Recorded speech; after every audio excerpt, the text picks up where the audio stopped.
welcome to the channel. I'm back to break down the 6-game MLB DFS slate on DraftKings and FanDuel. Before we get into the breakdown, if you do enjoy the content at any point in this video, if you could please take a moment to leave a like on this video, subscribe to the channel, and hit the notification bell, that would be greatly appreciated. I'll be here all MLB DFS season long, breaking down these MLB DFS slates to help you guys become better MLB DFS players, help you guys win some money night in and night out. Going to do some relevant statistics to help you guys build the best MLB DFS lineups possible. And don't forget to stay tuned to the end of the video for my home run call of the day, the guy that I'm picking to go deep tonight. And if you are interested in some further content from me, I do offer a premium package. It's linked below in the description. You get access to all the same tools that I use when building my own MLB DFS lineups. Would highly recommend that. I think you're going to get your return on your investment very quickly. And with all that being said, let's go ahead and start breaking down the slate today. As always, let's go ahead and sort my sheet by K rate. It's fantasy sports. We get points for strikeouts. And the top guy on the slate today is going to be Alek Manoah taking on the Chicago White Sox.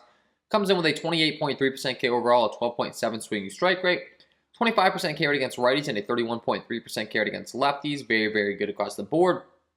And he's taking on a Chicago White Sox team tonight that while they can mash, they do have a lot of strikeouts in their lineup up and down. So I definitely think this is going to be a high upside spot for Alek Manoah. He comes in at 9.6 on FanDuel. Over on DraftKings, they have him priced at 8.5. And while last time he did get blown up against that Washington squad, he has been very good otherwise. 2 earned runs, 0-2, alongside looking at his K count, 9, 4, 4, and 11. So he can definitely get up there in Ks. I definitely expected this could be a matchup that he could do so. And I'm definitely going to have some interest in Alek Manoah tonight. Lance Lynn taking on the Toronto Blue Jays. He is a good pitcher overall. The problem is he's taking on the Toronto Blue Jays. They have a very good lineup up and down. He does have a 27.8% K overall with a 32.2% K rate against righties and a 23.9% K rate against lefties. So on the bright side, he is very K dominant against right-handed hitting, and the Toronto Blue Jays do have a very right-handed heavy lineup. For that reason, you might be able to make an argument for him. He's definitely not going to get nearly as much ownership as he typically would in a normal matchup. And you know, with his K rate, maybe this could be a spot where he actually does go out there and dominate these Blue Jays. You got Bo Bichette, Marcus Semien, Vladimir Guerrero Jr., Teoscar Hernandez, righty, Gariel, Espinal, and Grichuk. The only lefties you're looking at are Corey Dickerson and Reese McGuire. Reese McGuire doesn't scare me whatsoever. Dickerson, pretty solid hitter, but he does strike out quite a bit as well. So I do think that Lance Lynn's actually a very solid tournament option, especially for seeing that he's going to be very low owned. He's 9.9 on DraftKings. And over on FanDuel, they have him priced at 10-1. So definitely an option you could be looking to tonight. You know what? Taking on the New York Yankees, another team that strikes out a lot. He has a 27.3% K overall, 13.3 swinging strike rate, 26.9% K rate against righties, and a 27.8% K rate against lefties. While the Yankees have been starting to get very hot here, the strikeouts are always going to be a possibility. It's in Atlanta. They're no longer in their own Yankee Stadium, and you know he's got good stuff. So I definitely think he's going to be a viable option. Lots of Ks to be had up and down this lineup. It could pay off for you in a big way. He could get blown up, but he's definitely going to be a very high upside option. So you're going to have interest there. Jordan Montgomery taking on the Atlanta Braves in that same game has a 13.5% swinging strike rate. Top on the slate, a 24.3% carry against righties and a 25.7% carry against lefties.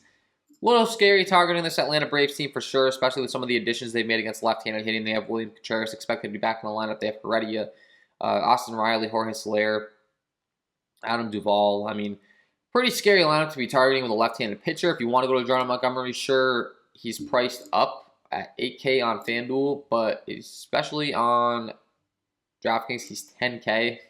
I mean, I just don't feel the need to be paying for him with some of these other pitchers we've discussed so far, I feel. And then once we get down past him, things start to get a lot less interesting. I mean, as far as a good pitcher overall, you got Zach Greinke taking on the Kansas City Royals. He hasn't even been that great this year. Good ground ball fly buster for the most part against righties. He has really struggled. We have Kyle Hendricks taking on the Colorado Rockies, which the Rockies are always a team that we like to target when they're on the road, not in Coors Field. So if you want to go to Kyle Hendricks, like, sure. But I think we've already discussed a lot of the really good options on this pitching slate. Will Crow gets a really good matchup taking on the Arizona Diamondbacks. Will Crow is really not a good pitcher, but if there were ever a time where maybe we could target him with around a 20% carry, this might be the matchup. So wouldn't call you crazy there. And yeah, that's pretty much all I got for you. I mean, Senzatello is an above-average pitcher, and the Chicago Cubs do have a very washed-on lineup. Actually, I should mention him. His numbers are always really bad because he pitches in Coors Field, but taking on a Chicago Cubs team tonight, that's really just washed down after trading away practically their whole team. It could make some sense, actually, to be targeting some Senzatella in tournaments, and that would actually be an interesting play if you're able to fit in a lot of really elite bats that you really have a lot of interest in. With that being said, let's go ahead and transition over to bats. As always, I like to go ahead and start my sheet by Sierra, skill and interactive ERA. From worst to best, it's a good way of determining how good a pitcher's been so far in the season and how good they're expected in the future. The worst on the slate tonight is going to be Paul Blackburn, taking on the Seattle Mariners. The only thing with Blackburn is we're dealing with a 5 innings pitch sample size. These numbers really aren't going to be that relevant, to be honest. A 308 slugging unit to righties, a 250 slugging unit to lefties. But once again, only a 5 innings pitch sample size. Expected to be more so of a bullpen outing for this Oakland Athletics team. And when looking at Blackburn as far as his pitch count's concerned, he did get up to 75 last time, so that's something to take note of, I guess. August 18th. I mean, that's not bad. Kind of makes you look twice when the fact he's all the way down to 5-3 on DraftKings, and on FanDuel he's 5-5, and he's taking on Seattle Mariners team that's not good, and he's pitching in the Oakland A's Coliseum, which if you pull up the chart right here is a very good pitcher's ballpark. A lot of red going on for those hitters, and I'm a little bit intrigued actually because, I mean, while this kid might not have the best talent in the world, I mean, you can't ask for a much better matchup. You can't ask for a much better ballpark. They only have a 4.3 implied run total. If he was able to get all the way up to 75 pitches last time, 5 innings pitched, you'd think he could maybe go even a little bit further. Yeah, that's an interesting thing to be looking at tonight for sure. Paul Blackburn, depending upon the pricing of the bats you're looking on your website, I'm not going to write it off. I'd say that he could maybe be an interesting option for us tonight. So that's a cool little thing to be going over. We could have a discount pitcher if we really want to load up on some elite bats. Daniel Lynch taking on the Houston Astros. Ground ball, fly ball stuff is terrible. Hard contact stuff is terrible. This might be the spot we want to load up on some elite bats because against righties, he gives up a 471 slugging to righties, a 37.8% hard contact rate. That is not good. Against lefties, he has been much more effective. He is a left-handed hurler himself. But the Kansas City Royals bullpen is also terrible. The Houston Astros have a 5.61 implied run total. And I definitely think that the power righties are going to be some guys that we have to have interest in tonight. Jose Altuve, Carlos Correa, Yulieski Gurriel, Almedy Diaz, Chas McCormick, Jake Myers, Martin Maldonado. Have interest in every single one of them. And then you could definitely throw in Michael Brantley, Yordan Alvarez in the middle of the order to get a little contrarian if they're going to be lower owned. And then, of course, if they can get Lynch out of this game early, look at to take on that Kansas City Royals bullpen. So you got to like the Houston Astros stack tonight.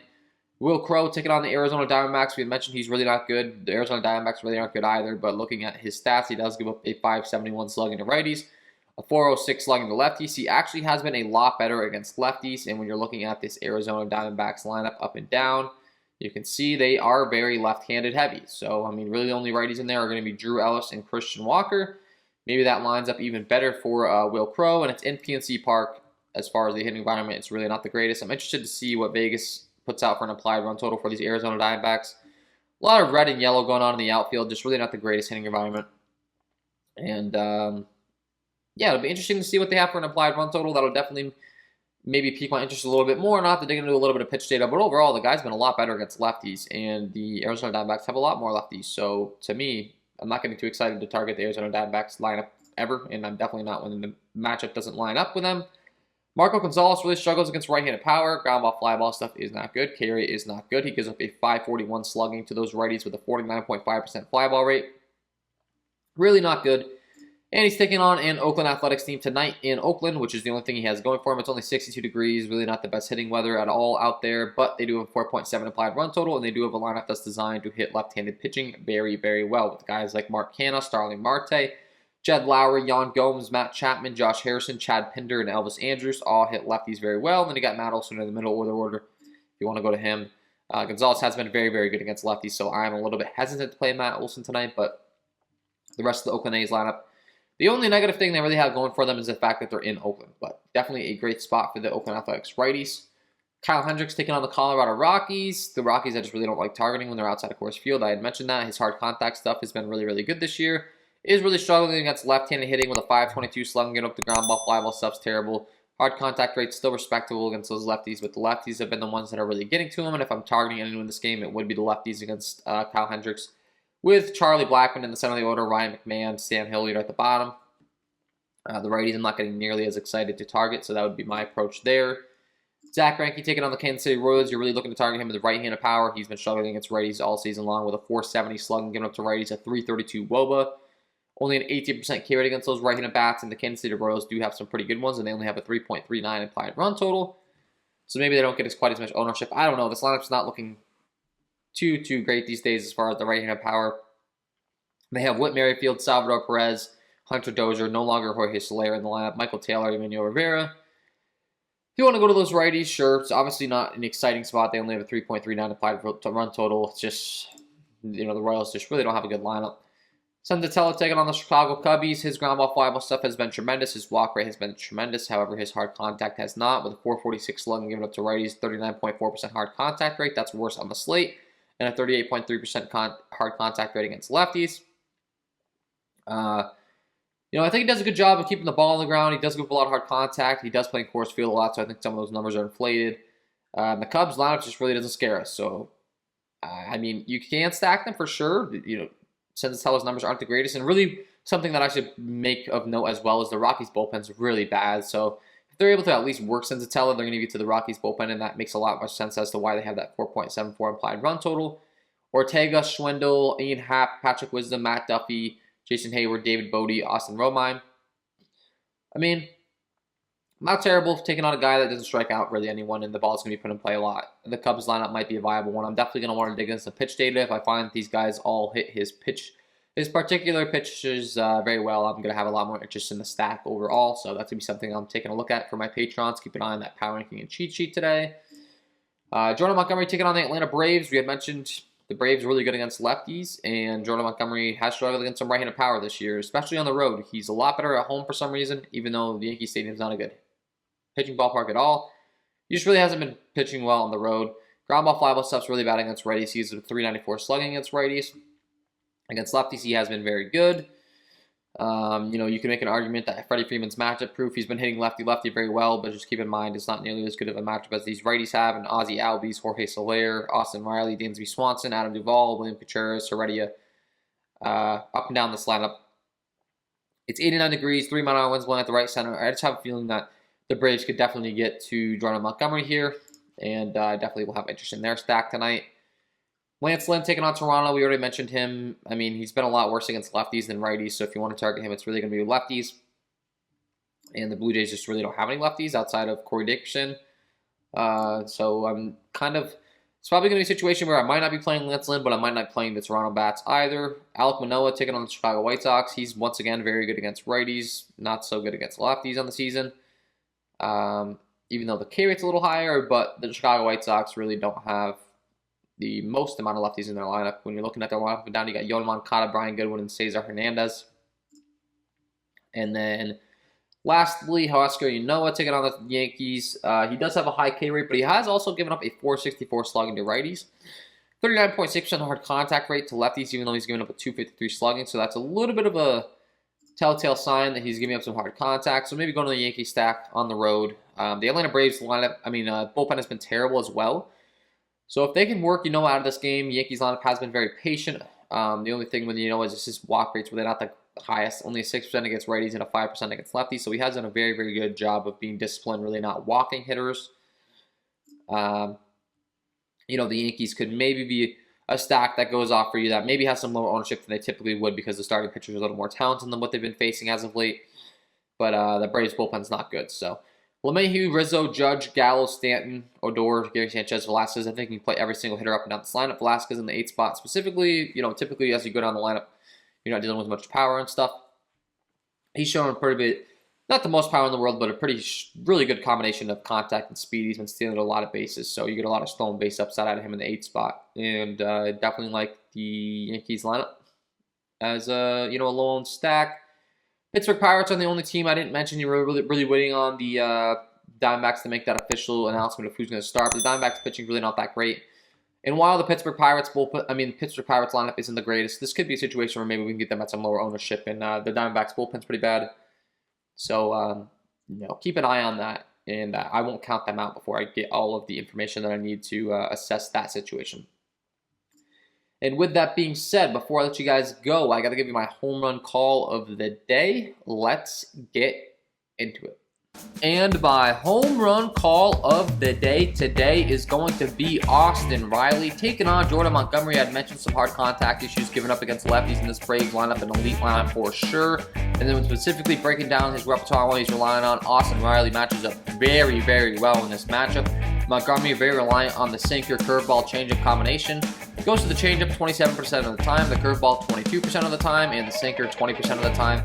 And Riley crushes all three of those pitches. Against the sinker, he features a 484 ISO with a 486 WOBA. As far as the curveball is concerned, matches that as well. A 900 ISO with a 598 WOBA. And lastly, the changeup he can mash for sure with a 250 ISO and a 372 WOBA. 38.1% hard contact rate. Love this spot for Austin Riley. Get him in your lineups because he is my home run call of the day. So there you have it, guys. Austin Riley, get him in your lineups. And that is all from me in this one. If you did enjoy the content, if you could please take a moment to leave a like on this video, subscribe to the channel, hit the notification bell. That would be greatly appreciated. Wish you guys all the best of luck tonight. Go win yourself some money, and we will see you in the next one.